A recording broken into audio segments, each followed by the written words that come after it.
Insulin నోటి ద్వారా తీసుకోవడానికి మొదట్లో ఏంటంటే దానికి ఈ లైపోజోమ్స్ అనేటువంటి ఒక పదార్థాన్ని దానికి కలిపి, అంటే మన నోటి ద్వారా తీసుకున్నది వెంటనే లోపల కడుపులో ఉన్నటువంటి యాసిడ్, కడుపులో ఉన్నటువంటి పెప్సిన్, గ్యాస్ట్రిన్ వీటి ద్వారా జీర్ణం ఇన్సులిన్ మొత్తం పాడైపోతుంది అనమాట. నోట్లో తీసుకుంటే కడుపులోనే మొత్తం కరిగిపోతుంది.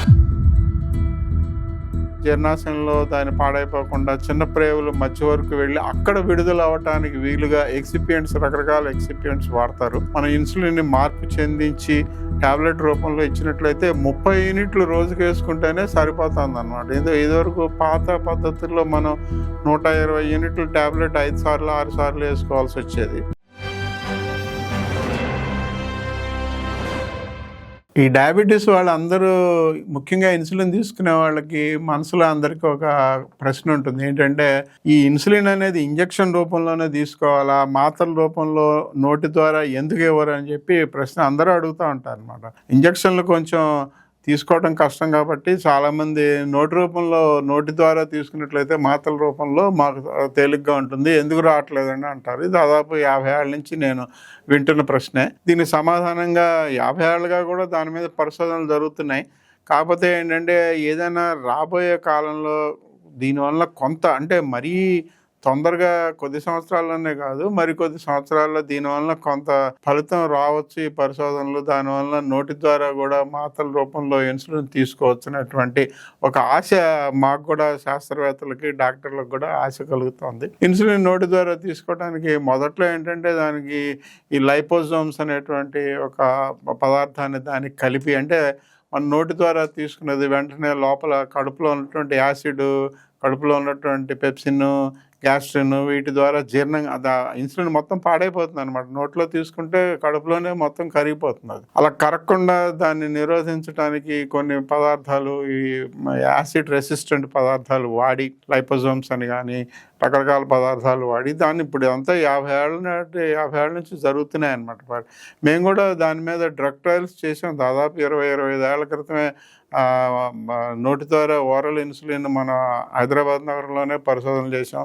తర్వాత బయోకాన్ బెంగళూరు వాళ్ళు వచ్చారు, వాళ్ళు కూడా ఈ మందులు తయారు చేశారు నోటి ద్వారా. కాకపోతే ఏంటంటే దాదాపు ఒక్కొక్క ట్యాబ్లెట్ 120 యూనిట్లు అనమాట. అంటే ట్యాబ్లెట్ని రోజుగా 6 సార్లు వేసుకోవడం అలా ఉండేది. ఆ మందు మొత్తం లోపలికి వెళ్తుందో లేదా అనేది మనకు కరెక్ట్గా తెలిసేది కాదు. వేరియబిలిటీ ఎక్కువ అనమాట. నోటి ద్వారా తీసుకునేటువంటి ఇన్సులిన్ యొక్క వేరియబిలిటీ ఎక్కువ కాబట్టి మనం కరెక్ట్గా ఇంత మందు తీసుకున్నట్లయితే అంత మందు రక్తంలోకి వెళ్తుందని చెప్పుకోవడానికి కూడా కొంత కష్టంగా ఉండేది. కాబట్టి దాదాపు మన భారతదేశంలో తయారైన ఓరల్ ఇన్సులిన్ కానీ, లేదా అంతకుముందు మనం వేరే దేశం నుంచి మనం తీసుకొచ్చి వాడినటువంటి ఓరల్ ట్యాబ్లెట్లు కానీ ఇంకా మార్కెట్లోకి రాలేదన్నమాట. ఇవన్నీ కూడా 15 ఏళ్ళు 20 ఏళ్ల క్రితమే జరిగాయి పరిశోధనలన్నీ కూడా. ఈ పరిశోధనలో వాళ్ళు వాడినటువంటి ఎక్సిపియంట్స్, అంటే దానికి కలపటానికి ఇన్సులిన్ పాడైపోకుండా కడుపులో, అంటే జీర్ణాశయంలో దాన్ని పాడైపోకుండా చిన్న ప్రేవులు మధ్య వరకు వెళ్ళి అక్కడ విడుదల అవ్వటానికి వీలుగా ఎక్సిపియంట్స్, రకరకాల ఎక్సిపియంట్స్ వాడతారు.